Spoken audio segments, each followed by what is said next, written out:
Gracious greetings, everyone. For those of you online as well as in person, it's good to see everyone again. For today, we'd like to share with everyone the articles written by Verbal Master Xing Yun on the six secrets to getting along. So before we look into it, let us give ourselves a 3 minutes silent meditation to collect and gather our thoughts and try to bring awareness to the present. We can go ahead and close our eyes. If you have glasses, you can remove your glasses. Just try to relax our body as we focus on our breathing.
Now let us gently take in 3 deep breaths, breathing in, breathing out, breathing in, breathing out, breathing in again, breathing out. Gently rub our palms together. Cover our palms on our eyes, top of our head, over our ears, the back of our neck. Okay, so let us get started. So before we look into what the new topic is about, let us have a quick recap of what we have discussed last Saturday. A quick summary is that out of the 4 points, how do we conduct ourselves? Venerable Master Xing mentioned about be someone who helps others, be someone who is accommodating, but do not follow blindly, be someone who emulates the virtues, be someone who is happy, detached from worries. And just a quick summary, we should try our best in conducting ourselves appropriately in various situations, involve displaying good manners, respect for others, and adhering to the social norms and ethical principles. So this is a quick recap of what we discussed last week. And then for today, an introduction. Well, we know that how the 6 secrets in getting along is basically 6 points that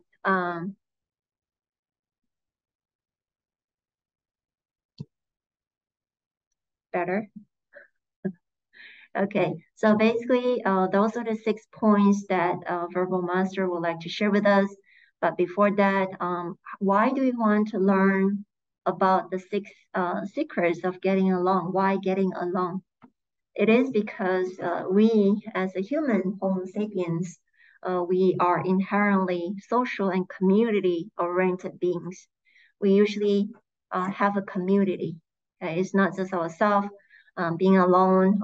We usually have our families, friends, neighbors. It's always community-oriented. It could be because of social cooperation and group living have conferred numerous advantages in terms of survival, resources acquisition, knowledge transfer, emotional well-being, and cultural development throughout our evolutionary history. I remember last term I shared with everyone the historical evolution of Homo sapiens. We actually existed like billion of years ago.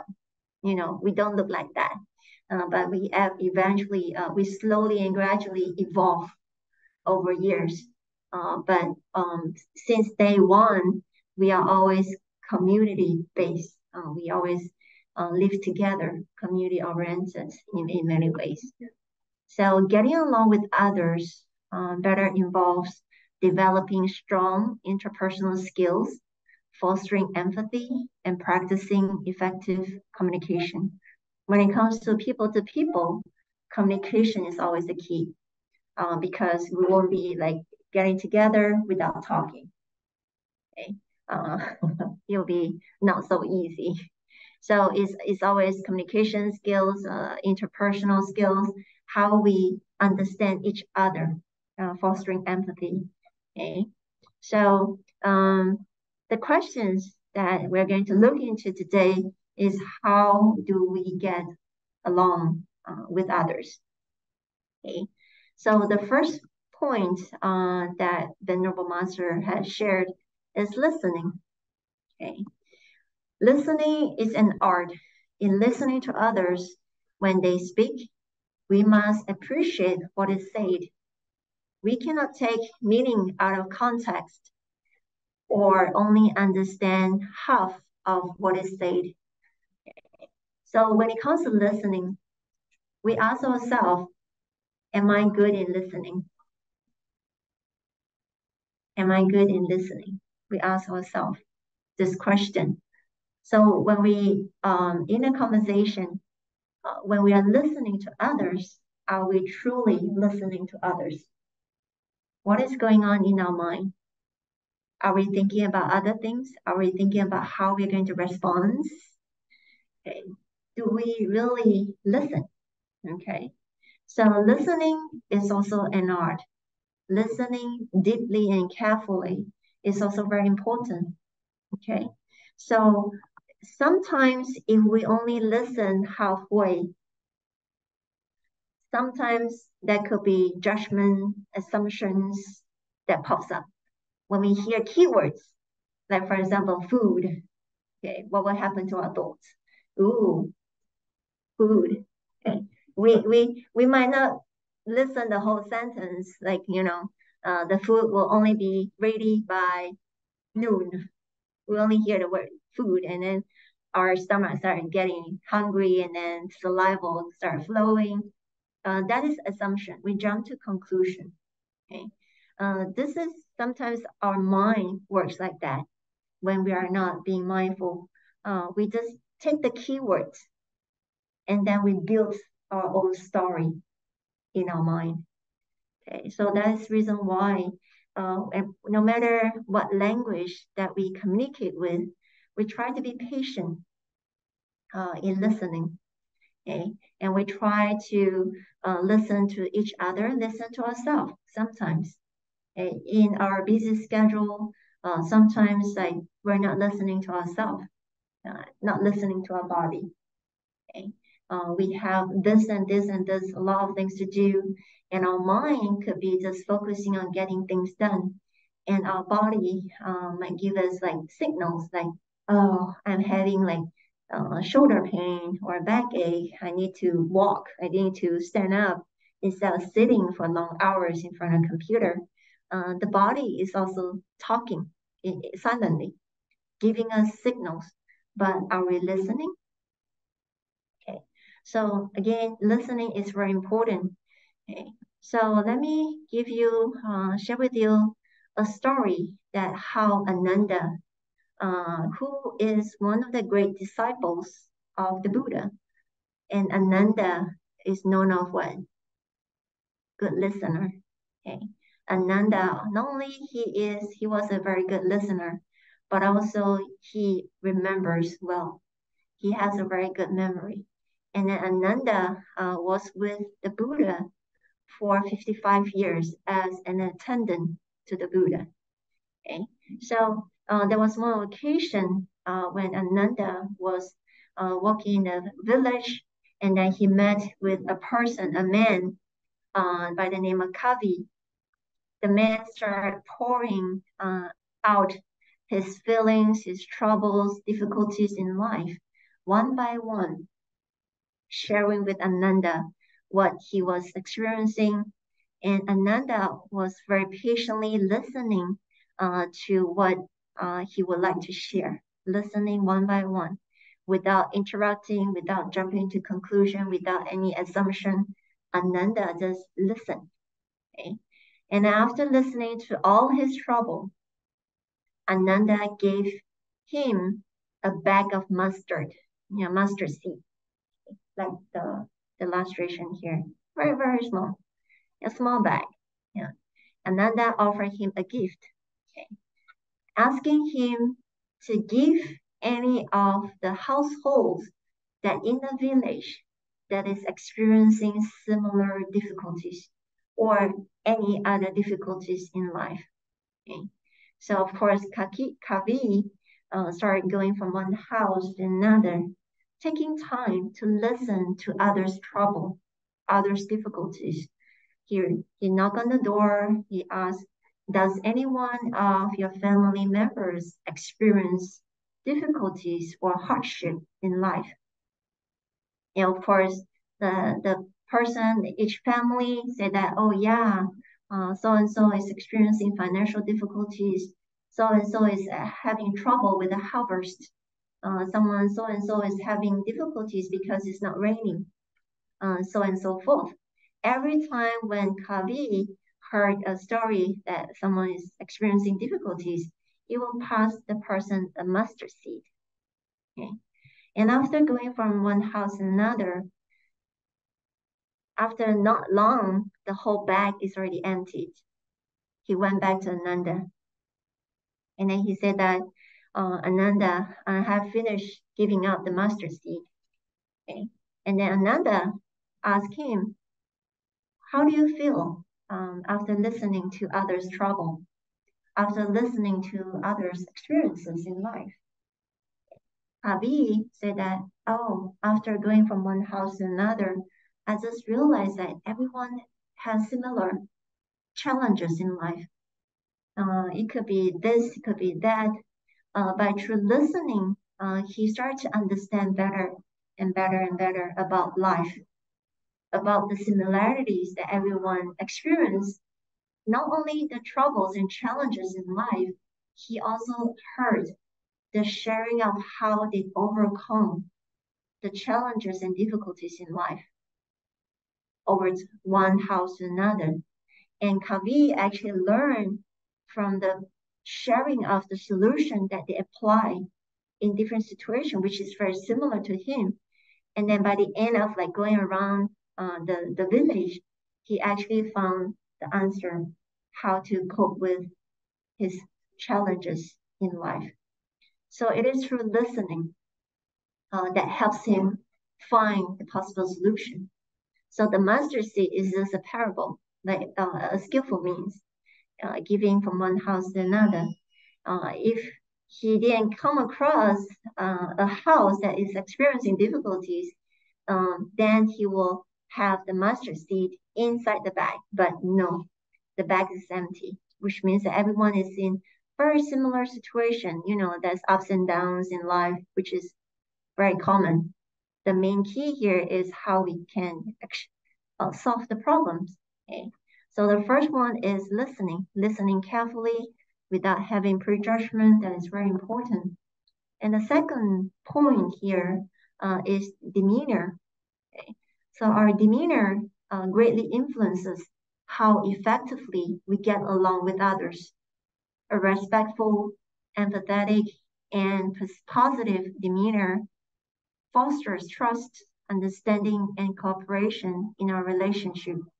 Okay? So it may not be easy to tell what one is thinking, okay? But our emotions are usually communicated via our demeanor. So when we see a person, oh, how do you know that that person is having a bad day? Because the face itself is a stay away. So the demeanor itself can tell, okay? Especially when a person is like in a not so good mood, or even if a person is very happy, that happiness, that radiance from one's face, it can influence and affect others. Okay. Or even with a person who is very energetic or positive, it can also influence others within that environment. Okay. Demeanor is very important. Okay. If we have a long face, how are we going to communicate well with others? How can we go get along with others? People don't want to get along with us in the first place. Okay, demeanor is very important. When we are warm, friendly, easygoing, and with a gentle face, others can easily make connections with us. Okay, so when we walk on the street, what should we do? Remember to smile. Okay, so and one example, one story that I found come across is an example, the parable of holding the leaves.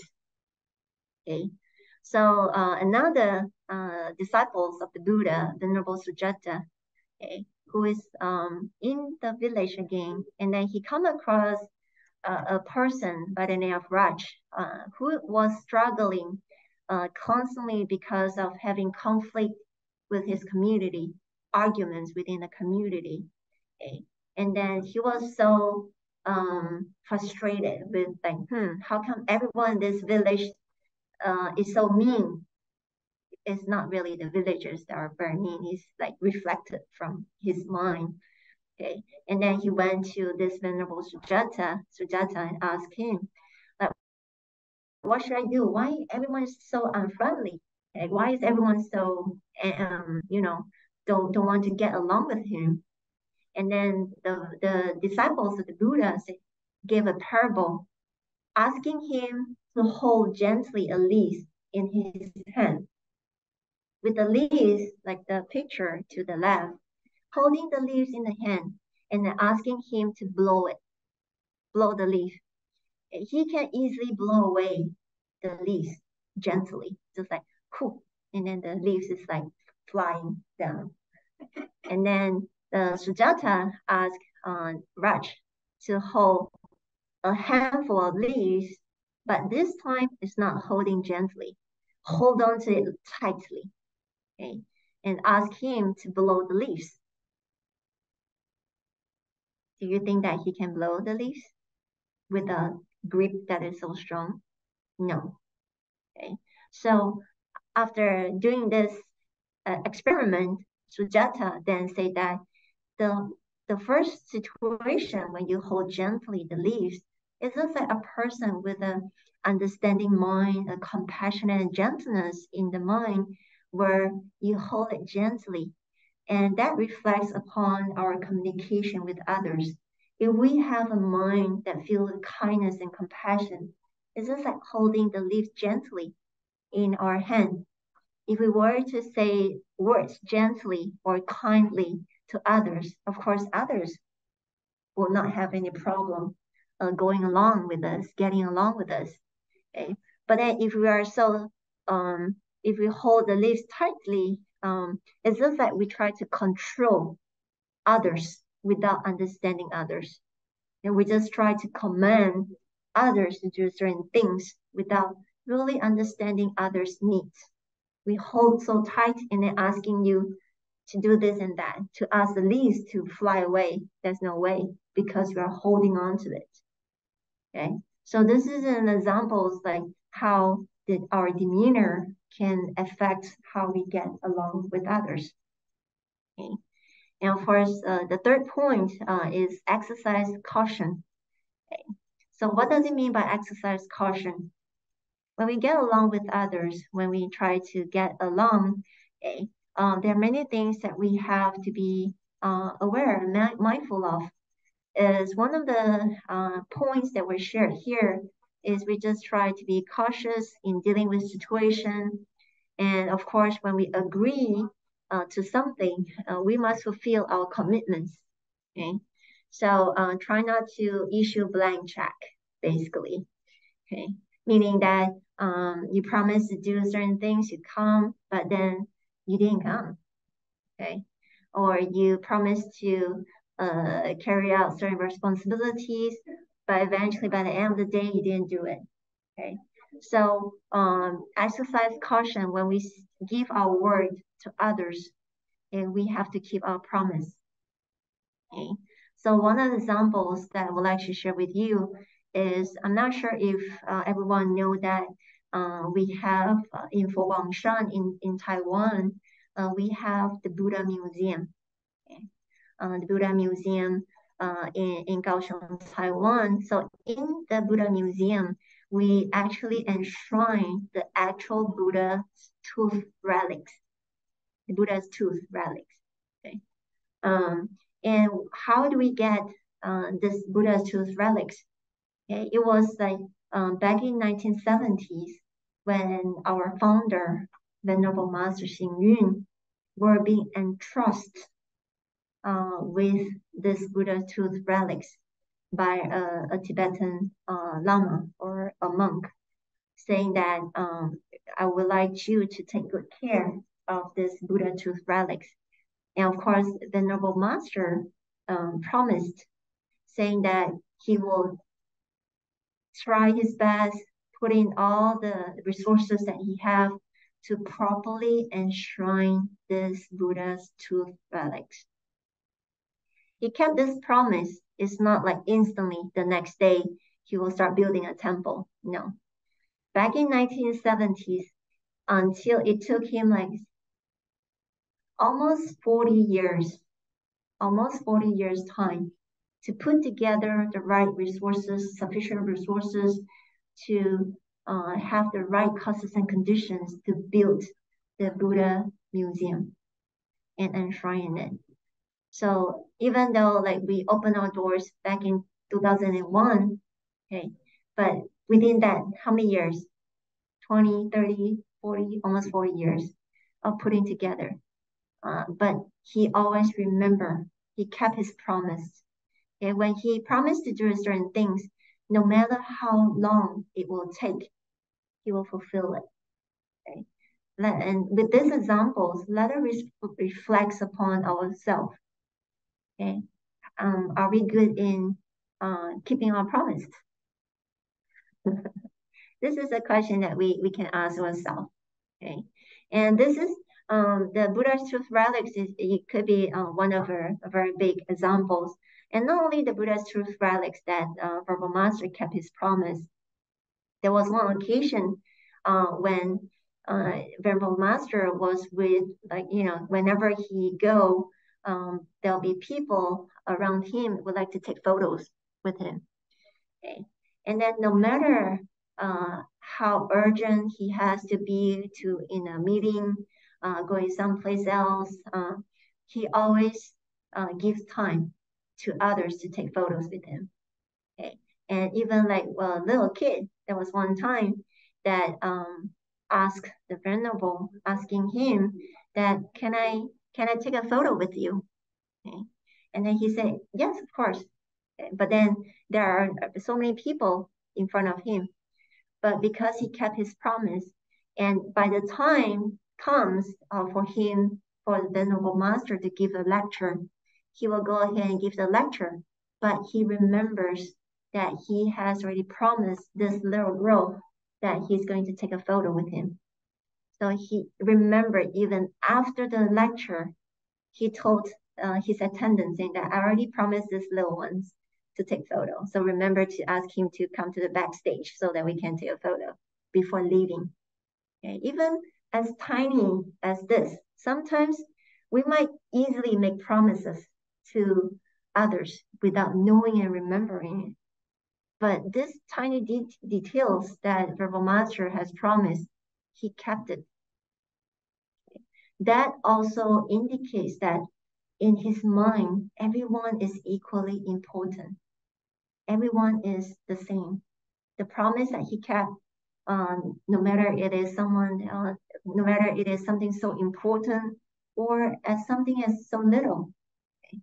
He remembers and he kept his promise. He exercises caution at all times. Okay? And this is the third point, and this is the fourth point. When it comes to seeking advices, okay, the fourth point, seek for advice. Ask for advice when in doubt. When we come across things that we do not know or questions we cannot answer during the learning process, we must be humble and ask for guidance. Okay?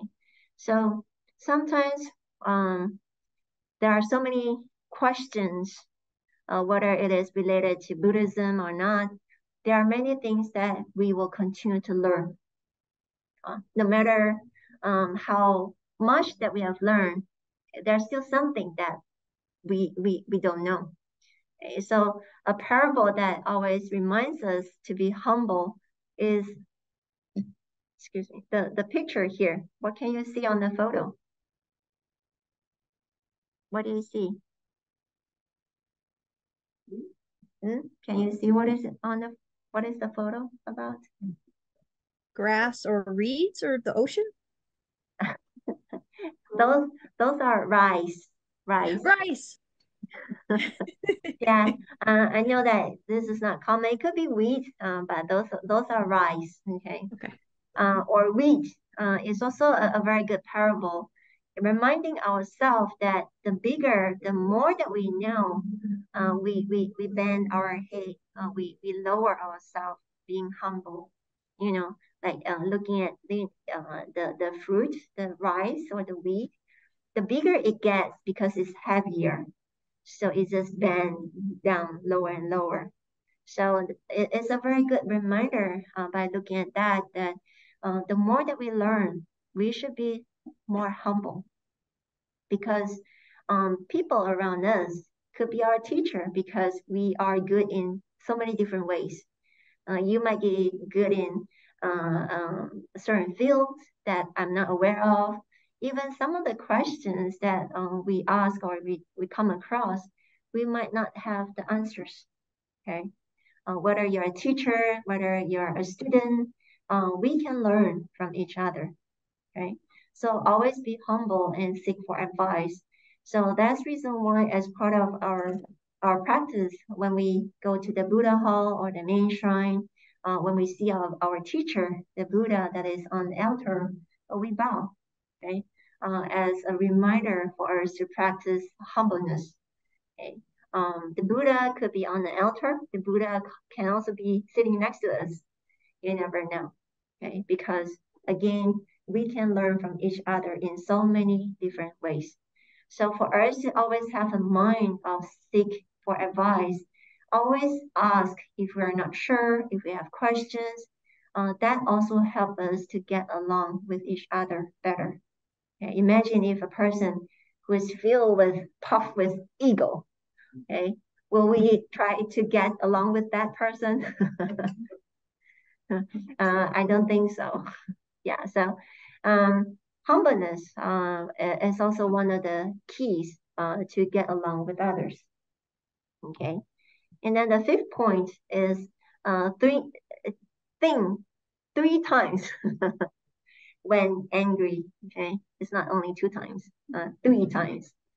Okay? When we encounter challenging people and we are about to get angry, what should we do? We need to pause or stop and ask ourselves, okay, is it worth it? Is this excessive? Can getting angry resolve any problems? Okay. Now, of course, sometimes when the anger comes, when we're not being mindful, we might just skip and forget about these three questions. But then again, we constantly remind ourselves to think three times, okay, before we let out the heat or the anger within ourselves. So, but then we are not suppressing the anger within our mind. So that's why we ask ourselves these three questions. Okay, when we when things are not going our way, when the plan is not according to the plan, and that could be frustration, that could be anger that is building up in our mind, then we ask ourselves, is it worth it? Is it worth it for me to get angry? If I were to get angry, what will happen to the people around me? People will run away and I have to do it myself. So it's not worth it. Okay. Is it excessive? Like, like the anger within myself, or the words that I say, is it like too much? Is it hurting others? These are the questions that we ask ourselves. If we are mindful, we just try to remind ourselves to ask these three questions. And lastly is that, can getting angry resolve any problems? Okay. Sometimes in situation, we can say, convey our messages in a better ways, in different ways. It's not only through getting angry that our voice heard. And every time when I see the little dogs, walking on the street, the ones that bark the loudest is the big dog or the small dog? Ones, the small ones. Yeah. Why? Maybe one day we can interview the dog and see why why do why do you bark that loud? Like here, I'm not sure in other places, but in San Diego, usually the huge dog, they will just walk quietly. And then it's the little one that is like barking on the side. Whoa, whoa, whoa, whoa. And then it was like, you want to get yourself heard, but I don't think this is the way. You can find different ways. I'm not sure. Yeah. So one example that I would like to share with you, the importance of thinking 3 times before getting angry, is there was a monk that easily get angry, bad-tempered. And of course, like there was one day, a novice monk mean referring to someone who has just recently renounced and joined the Buddhist order, a novice monk who is very new to the practice. And one day, this novice monk accidentally knocked and broke a vase, something like the picture here. Of course, that is like broken into pieces, not like that. Okay. And then, of course, this monk was so mad, saying that, "Oh, how could you be so careless? Can't you see the vase is right there?" And start scolding the novice monk. And then here comes the master of the monk, uh, the Buddhist order. Okay. And the master asked this monk who is getting angry, saying that, "Calm down, collect all the pieces, okay, and then bring it to me." Okay. Of course, like the monk scratched his head and tried to collect all the pieces that were broken and then bring it over to his master. And then the master said that, "Now glue it together, glue the pieces together," asking the monk that got angry to put the pieces together. At first, he was thinking, how is it possible? It's already broken into pieces. Thanks to this person, it's like broken. But then, because it's ordered by his master, he didn't argue. He didn't say no. He just followed. We pause a little bit for the ambulance to pass. Okay. And then after putting together the vase, okay. So this is what it looks like. Anger. Yeah, that is a sound of anger, like someone holding on the side. Yeah. Okay. So when this monk who got angry put the pieces together, the master said that, see, this is what happened when a person gets angry over something that cannot be changed anymore. You leave behind the lines. The same goes to the relationship.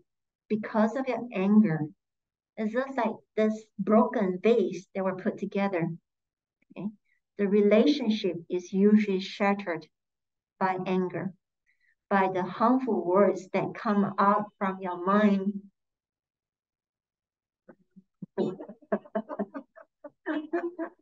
because of anger. Okay. And not only that, the damage may not be reversible. The vase, we can always go to the market and get a new one. Okay. But then the words, the harmful words, the anger that we let out over something, over someone, that cannot be undone. That is already done. Okay. Not to say that when a person gets angry and how the action were done, like hurting others, not only through the verbal, the words that one say, could be beating, could be hurting someone. That is even irreversible. Okay, what is done is done. Okay. Yeah. So again, we think 3 times before getting angry. So I'm not sure if the person is hunting is trying to get some attention or what. For sure, they got our attention. Okay.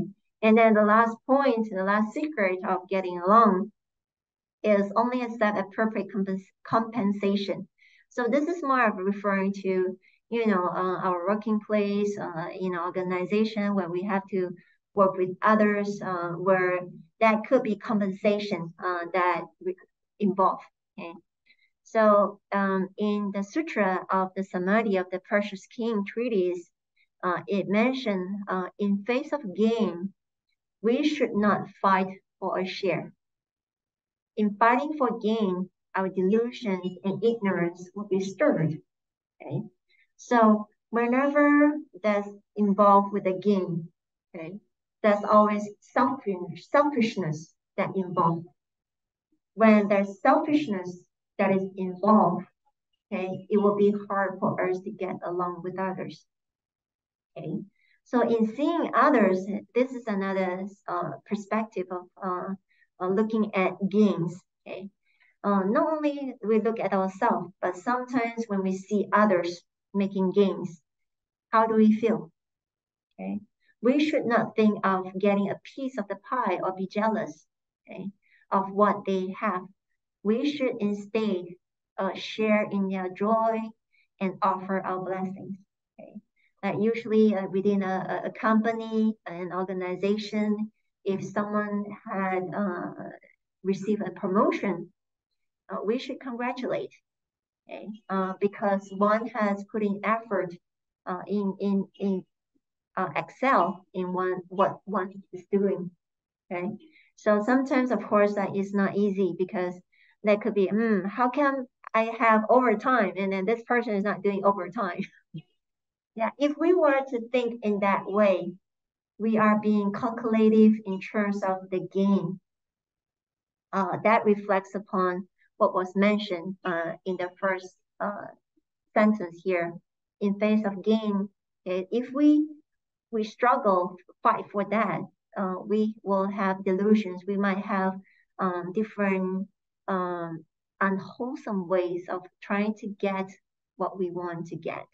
Okay, so and of course, like illustration, like sometimes like within the organization when colleagues are working and fighting, being so competitive with each other, fighting for promotions.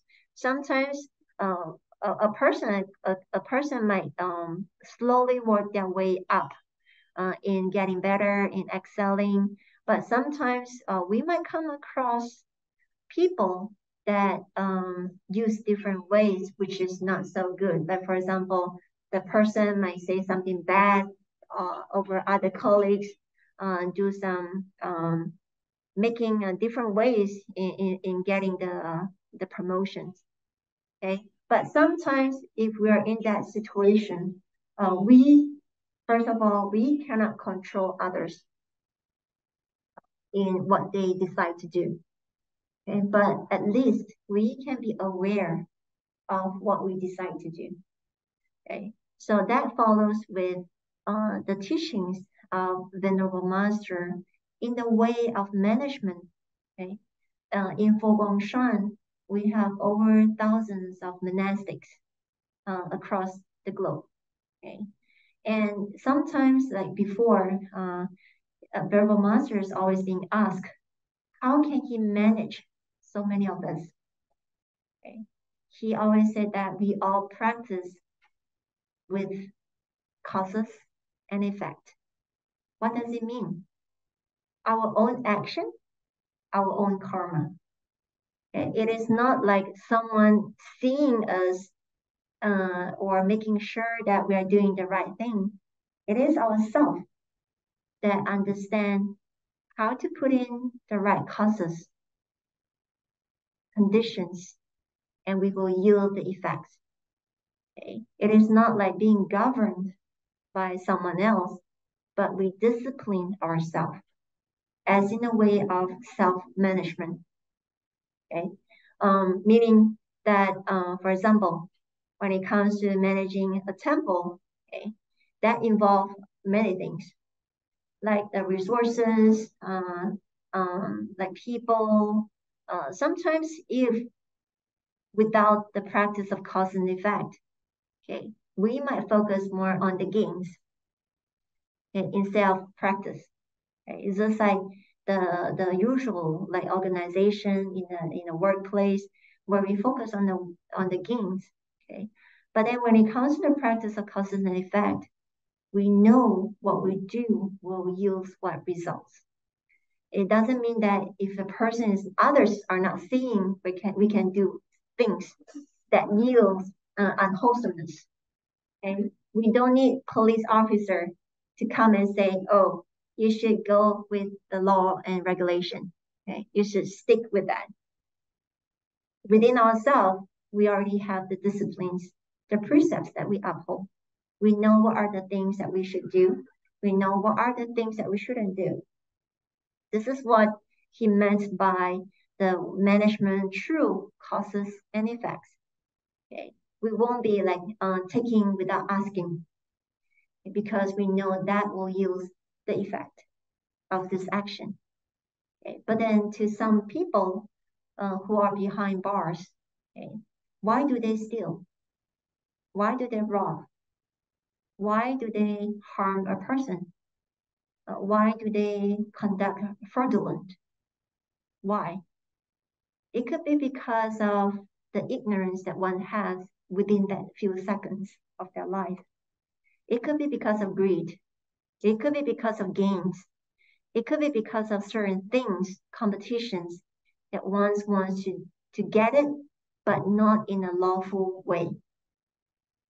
But when it comes to the management of understanding whatever causes that we have planted, when the conditions are there, it will yield the effect. That knowing that wholesomeness will yield wholesomeness, then in our practice, we always focus on wholesomeness. We won't be doing something unwholesome, okay? Even though there's no one seeing, no one's here. I can do whatever I do. Okay? No, because we understand the causes, conditions, and effect. That is the truth. That is reality. Like for example, what do you eat earlier? Sometimes people like to eat sweet, but cannot eat sweet. And never mind, this one, you eat it. Eat a slice of cake, for example. And a person cannot take too much sugar. What will happen? Others might not know. Who will know? We will know ourselves because we experience the effect of our action. This is what we mentioned about causes and effects. Okay, it could be others might not see it, might not know it. We know best. We will be the one who experience the effect out of our action, out of our responsibilities, our decisions. Everything goes one after the other. And sometimes in this world, sometimes people will say that, oh, how come bad things happen to good people? This is very not very common, but sometimes we might come across a situation like that. But then again, what we see is just this time frame. We haven't seen the conditions that entails. Okay? It could be something that will evolve out of it. Okay, and not to say that the causes and conditions are way more complex than what we can see, what we can know. But it doesn't matter what we have done in the past, but we try to focus more on the now. We can learn from our past experiences.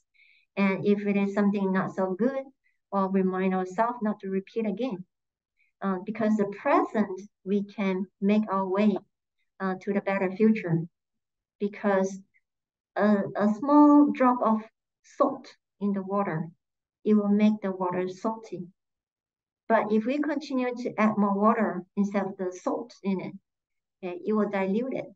But if we continue to add more salt to it, even though visually we won't see it, when you drink it, you taste the saltiness. The same goes to our action. The same goes to our decisions. Okay. So everything just accumulates and it follows. Okay. So this is one of the keys to be more aware. Only even though like the sixth key here, the 6 point here is only accept appropriate compensation, is again a reminder of our own conduct. Again, a reminder for us not to just see the gains, but we try to look at the bigger picture. Because if we focus too much on the gains, we become very competitive, thank you, with each other, and then we won't be able to get along with others. But if together we have the same aim, the same mission within organization, even though some people within the same organization might excel a bit better than us, we congratulate because it is for the goodness overall, not for individual. Yeah. Okay. So to conclude with our discussion today, the secrets to getting along with others in a group are not difficult. The difficulty is in putting them into practice. Okay? So with the practice of the 6 secrets of getting along with others, we hope to continue to reflect and improve. So to recap all the 6 points is to listen attentively, and make sure that our demeanor is not angry. It's like gentle, compassionate, and of course, like we exercise caution when we say when we promise certain things, we try to keep our promise. Okay? And of course, like we just try to be as humble as possible because there's so much for us to learn along this lifetime. Constantly remind ourselves to seek for advice if there's any unclear or questions. And of course, think 3 times when we are about to get angry. Okay, ask ourselves, is it worth it? Will getting angry helps with the situation that I'm in? And of course, lastly is accept appropriate compensation. Gains is part of the process, but that is not the final of getting things that we want to have. Okay, so these are the 6 secrets of getting along. Okay, as part of something that you can think about it, and if you feel like you want to share, you feel free to share in the Google Classrooms. I'll post up this question. The first question is, please share experience in how you get along with others. Even though like the Noble Master has shared with us the 6 ways of getting along, but you can share what works best for you, and then you can share it with others because every one of us has a different practices. We have a different ways in getting along with others. Okay, please share with everyone.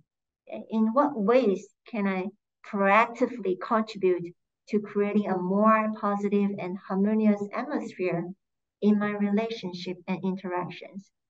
Okay, again, this could be something that we can think about it, contemplate about it. But if you already practicing it, feel free to share with others. Okay, either in a Google Classroom or later on, we still have like 10 minutes time for feedbacks, comments, or questions. So let me start sharing for now.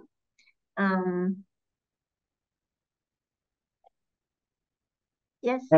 Yeah, Venerable, I have a comment. When you're talking about anger and hesitating to express anger because it can be so destructive. Therapists have described anger as a secondary emotion. And what they mean by that is that it masks other emotions that are deeper, that are more overwhelming. The two that anger tends to mask a lot is fear on one hand and hurt on the other. And by hesitating and looking at your own anger more deeply, seeking right understanding, a person might come to realize what is feeding that anger. And it could, we tend to point our fingers when we're angry at somebody else, but it could be other things, like causes and conditions you keep talking about, and a fear that might be arising from the past that is stoking that anger rather than another person causing it and stuff. So I think of the acronym here, RAIN, RAIN. Recognize the emotion, accept the emotion. I mean, don't try to fight it. So if you're feeling anger, acknowledge it. A could also stand for acknowledge it. I means to investigate and really look deeply into what's doing it. And N, I would say, is non-self, as a Buddhist, or negate, that this really isn't something that's permanent, that will come and go and is not, in a sense, real, Okay, so those are some thoughts I had. Thank you. Yeah, thank you, Danny, for sharing. That is also the application of the Four Noble Truths. We understand acknowledging like what we are experiencing is like recognizing the first truth that we are experiencing unsatisfactoriness, suffering. Okay, and then we get to know the second step is what gives rise to it, the causes, the second noble truth. And of course, like there are ways for us to solve the anger. Okay, the Noble Eightfold Path, we need to have the right view, right understanding of what we're experiencing. We find possible solution. And of course, we find the causes first before we have the solution. And of course, the third noble truth, which is nirvana, where we have a mind without anger.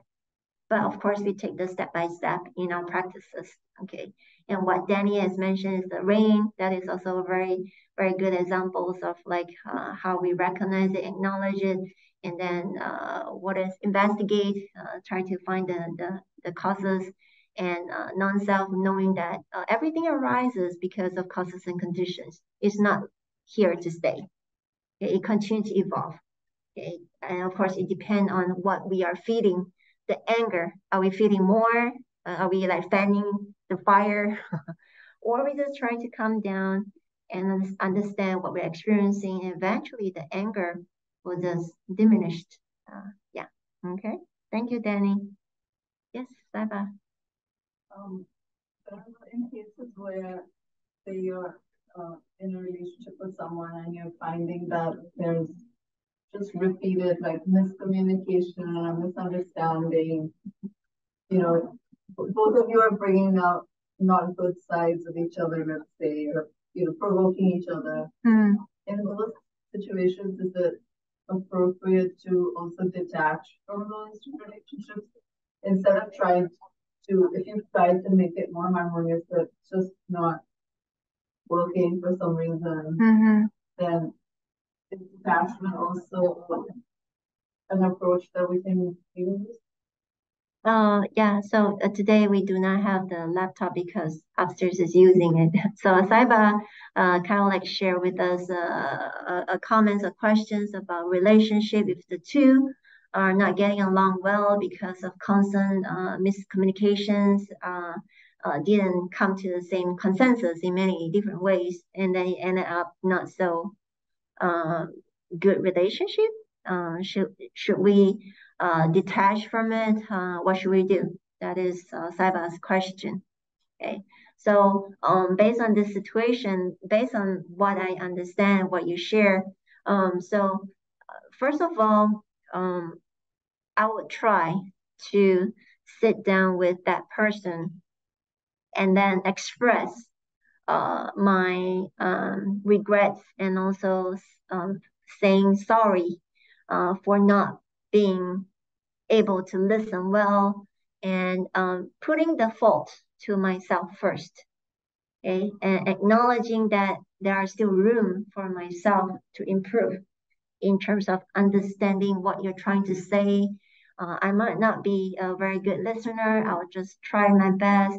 And I would like to apologize for whatever words, sentences that I might give rise that are hurting towards you, might be not helping this relationship.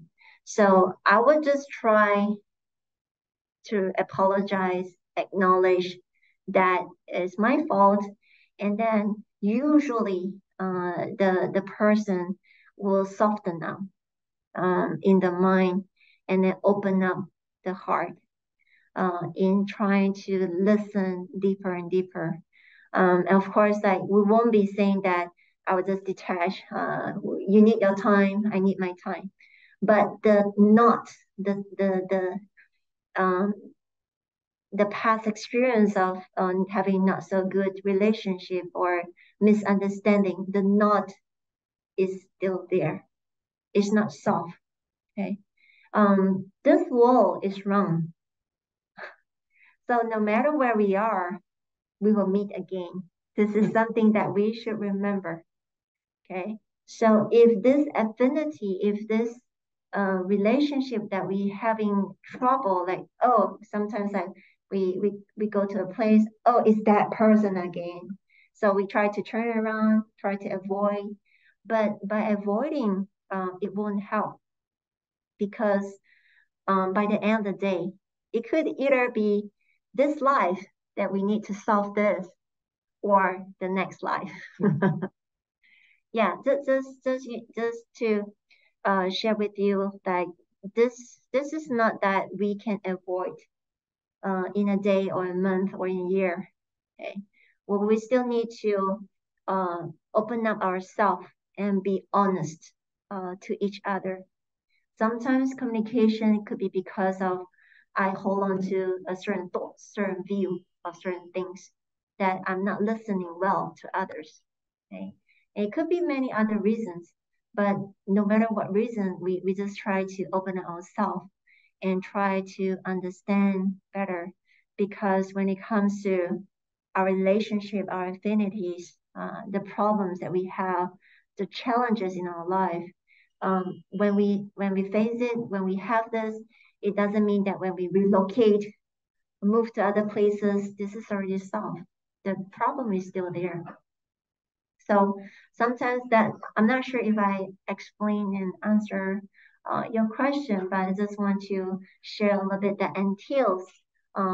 Sometimes, like, if a person have the thought of suicide, okay, ending one's life, okay, it is because a person thinks that, oh, this is enough. I have enough. I won't be able to face it anymore. There's no way out. And then one might think of doing suicide. But then if one opt to end one's life, you're not solving the problem. When the conditions are right, you will still come back. You still need to face with whatever that is unfinished. I would say unfinished business. But it's still, what goes around comes around. The earth, the world is round. When it comes to causes and conditions, it's still there. Whether where we are, what we do. Yeah. So do you have any comments or, okay. Yeah, I'm not sure if I answer your questions, but this is what I've been trying to do. Of course, like in our everyday life, as long as we're being mindful, we just try to make sure that we are fostering good affinities with each other at all times. We try our best. Okay. Okay. So because of the time, let me share back with my slides. Next, there will be no classes in the coming Saturdays for the keys to living well. Okay. For those of you joining me in person for meditation on Saturdays, we still have meditation classes in San Diego. The meditation still go on. But for those of you only joining me for the keys to living well, I will not have classes in the following 3 Saturdays. I will see you on October 28th, reading the chapter on life through the mirror. So it is in the syllabus, the pages is there. And then for those of you here in San Diego, upcoming events that I would like to share with you, November 11th, we will have a free COVID and flu vaccination here at the temple. You're most welcome to come and join us, not join us, but if you need the vaccination, you're welcome to come to the temple without insurance. You don't need insurance. This is fully sponsored by CDC. Okay. So to conclude, let us do dedication and merit. If you can join your palms. May kindness, compassion, joy, and equanimity pervade all worlds. May we cherish and build affinities to benefit all beings. May Chan, Pure Land, and Precepts inspire equality and patience. May our humility and gratitude give rise to great vows. So let me stop sharing. So I pray and hope that everyone have a safe and healthy week and a great week ahead. And I'll see you back on October 28th for the keys to living well. So I'll see you then.